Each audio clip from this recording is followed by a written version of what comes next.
Hello friends, in this video I will show how to get your printer online if it's showing offline.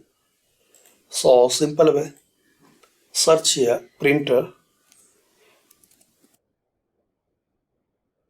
then click on printers and scanners.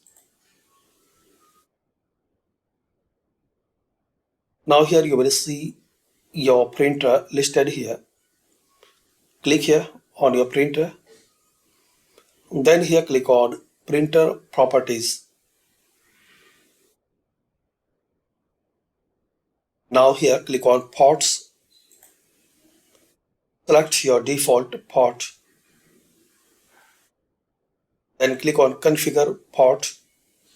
Now here unselect assign MP status enabled. So unselect this option, then click on OK.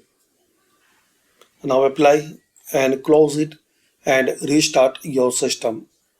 So this is the setting guys. You can get your printer online if it's showing offline. Thanks for watching. Please comment this method work for you or not.